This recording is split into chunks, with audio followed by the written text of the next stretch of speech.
Ya hemos más o menos insinuado, ¿no?, el tema de los multiversos. Es decir, iteraciones de infinitas casi, porque a mí sí que me costaría pensar que solo hay un momento determinado que se crean diferenciaciones. Sí, algo infinito, ¿no? Una cantidad infinita de universos. O sea, el tema de Everett. ¿Ves posible, Javi, a nivel físico, que realmente, que es algo también muy de ciencia ficción, y a la gente ahora sí que está Marvel Time, ¿vale?, que existan de verdad multiversos y que en esta misma conversación se estén creando un número infinito de situaciones en las que estamos nosotros, pero haciendo cosas mínimamente diferentes? Porque al final un multiverso podría ser que yo me he movido 1 milímetro hacia la derecha que no me he movido. Ya no hablamos de si digo o no digo. Estamos hablando de que hay una infinidad de cosas que yo puedo o no hacer. ¿Crees posible esto? Clip. Hombre, sí va a ser un clip los multiversos. Y que no sean 2. No. Número infinito de clips. Yo sí creo en el multiverso. Sí creo que exista el multiverso. ¿Te parece posible y probable? Más que posible.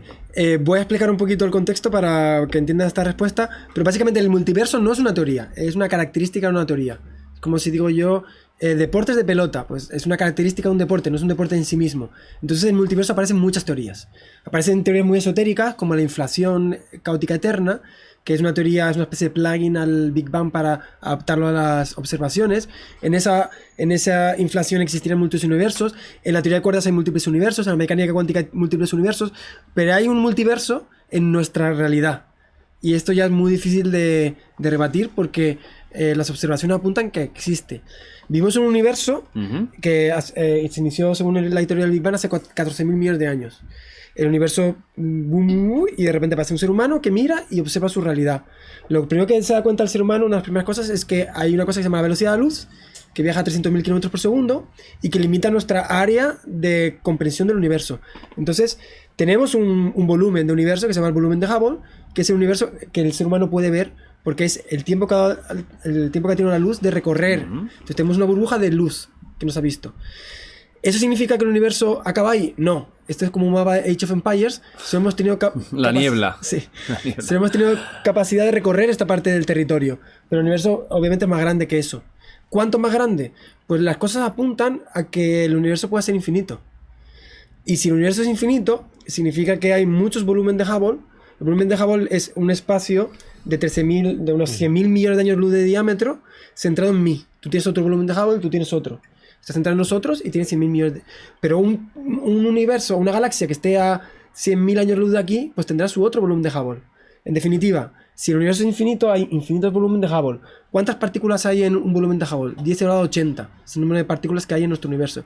¿De cuántas formas se pueden combinar 10 elevado a 80 partículas dentro de nuestro universo? Sí, será 10 elevado a 100, de elevado a 100, una cantidad gigantesca, no sé, Googleplex, una cosa súper loca.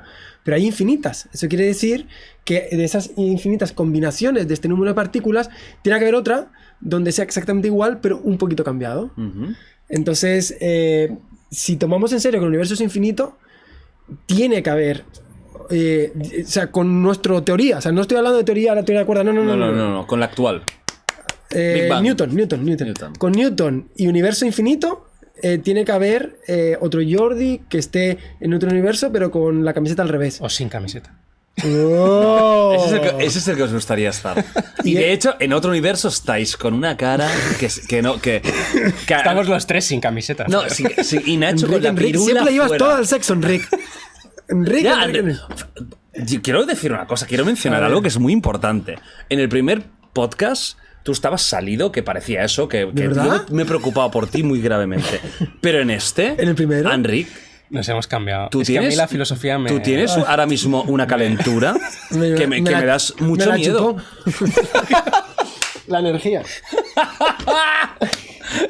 Y en este universo, ¿no? Multiverso. Sí, pero sobre el tema de lo que decía antes es el poder del infinito. Y al respecto tengo un texto precisamente de Edgar Allan Poe que quería... que me hostia, encanta. mira, antes lo he mencionado, pues no sabía que había un... Sí, lo mencionaste aquí medio de broma, sí, pero bueno, tiene un libro que se llama... Me gusta mucho Allan Poe. ¿Conoces el libro que se llama Eureka? Sí.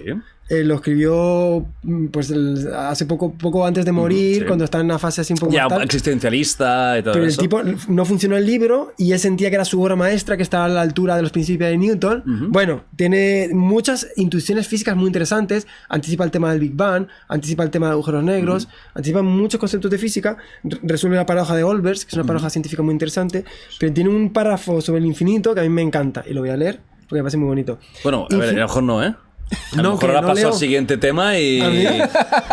y hablamos no del eres- Madrid. No eres determinista. Qué broma. Dale. Infinito no es una expresión de una idea, sino un esfuerzo hacia ella. Representa un intento posible hacia una concepción imposible. El hombre necesitaba un término para indicar la dirección de este esfuerzo, la nube tras la cual se halla, por siempre invisible, el objeto de esa tentativa. En fin, se requería una palabra por medio de la cual un hombre pudiera ponerse en relación de inmediato con otro hombre y con cierta tendencia del intelecto humano. De esta exigencia surgió la palabra infinito, lo cual no representa, pues, sino el pensamiento de un pensamiento.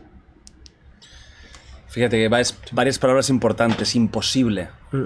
Que es una que llama la atención, ¿no? Concepto de infinito como lo imposible. Es imposible de comprender. Pero es un Yo tema no muy puedo interesante. entender el infinito, nadie lo puede entender. No se abarca con el cerebro. No puedo entender qué significa exactamente infinito, porque incluso cuando pienso en infinito, pienso en algo finito, ¿no? Muy grande, pero no puedo entender que es infinito. ¿Cómo explicarías tú lo que estábamos hablando desde el punto de vista filosófico y desde tu propio punto de vista? Sí, a ver, en filosofía tenemos un tipo muy loco que se llamaba David Lewis. Un tío muy loco, como si fuera Sí, uno, sí, ¿no? ¿Verdad? bueno, hay muchos, pero este Uno estaba dice. especialmente loco. Que él lo que defendió es una posición que se llama realismo modal. Modal es un término que hace referencia a las posibilidades, a lo posible. Y realismo modal, por tanto, es que existen todas las posibilidades, que todos los mundos posibles son reales. Lo que pasa es que no están instanciados en el nuestro. Nosotros solamente vivimos en uno, pero hay efectivamente otro mundo en el que estamos los tres sin camiseta, o solo Jordi sin camiseta y tal, ¿no? Y él decía, Eso es bueno, que eso es esto bueno. lo necesitamos para fundamentar nuestro modo de hablar acerca de lo posible, ¿no? Porque nosotros decimos, a ver, por ejemplo, yo cuando digo hay cebras, ¿sí? Cuando digo hay cebras, esta proposición es verdad porque efectivamente existen las cebras, y si no existieran las cebras no sería verdad, ¿no? Pero cuando digo Jordi Wild podría haber hecho este episodio sin camiseta, si no acepto que existe realmente un mundo en el que Jordi Wild está haciendo este episodio sin camiseta, no tengo nada que haga que esta proposición sea verdad. Pero aún así pensamos que es verdad, porque es una posibilidad, ¿no? Entonces él decía, tenemos que aceptar la existencia de todos los mundos posibles, ¿no? Qué loco. Sí. ¿Y tú te cuadra con tu visión del mundo? A mí o sea, yo no descarto lo que tú contabas de multiversos y tal. A mí me parecería fascinante si existieran. Ajá. A mí me parece complicado, sobre todo cuando metemos cosas del infinito, que eso no termine teniendo consecuencias escépticas. Claro. ¿Sí? Porque claro, si hay infinitos universos y no hay ningún mecanismo que, digamos, que tenga una especie de sesgo hacia unos universos de un tipo concreto, vamos a tener muchos con cerebros de Boltzmann alucinando que está teniendo una conversación con Jordi Wild Claro. y Javier Santaolalla. Y eso a mí me parece muy problemático. He de decir que me parece muy súper interesante además que esto del multiverso ya lo hablan los griegos. O sea, Anaximandro hablaba de infinitos mundos. O sea, me parece muy interesante cómo la física acaba siendo una regresión a las intuiciones pasadas.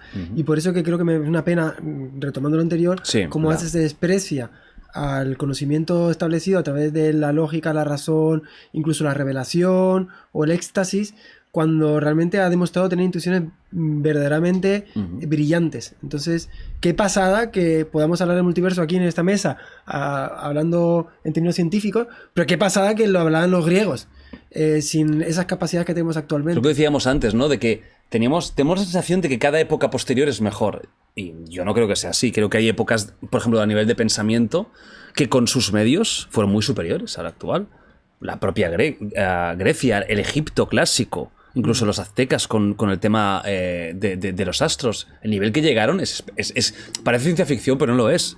Con sus pequeños medios llegaron a una comprensión muy elevada del mundo que les rodeaba. Me encanta porque hay un meme que sale un tipo diciendo, joder, me gustaría ir a hace 2000 años y así ser un maestro de todo lo que domino. Y la siguiente viñeta del meme es el tipo, como Jesucristo, así, hablando a gente y diciendo, y alguien pregunta, ¿y qué es la electricidad? Pues no sé. O sea, creo que es Claro, verdad. nos lo han dado todo hecho. Sí, creo Claro. que es verdad que vivimos en un mundo súper desarrollado. Sí, evidentemente. Tanto que nos cuesta imaginar hasta qué punto fue sobresaliente las cosas que consiguieron la gente del pasado. Claro. Porque vivimos con muchos paradigmas ya establecidos, muchos prejuicios, muchas Sí. cosas que damos por hechas y nos cuesta imaginar hasta qué punto Newton, que vivía en un mundo totalmente mágico y con muchas creencias supersticiosas y en un mundo completamente previo, o sea, totalmente anticientífico, incluso, pudo tener ese tipo de pensamientos. Entonces, wow. O el propio Galileo, o incluso ya lo que hablamos, pues, ¿no? Hipócrates, o ya la época griega.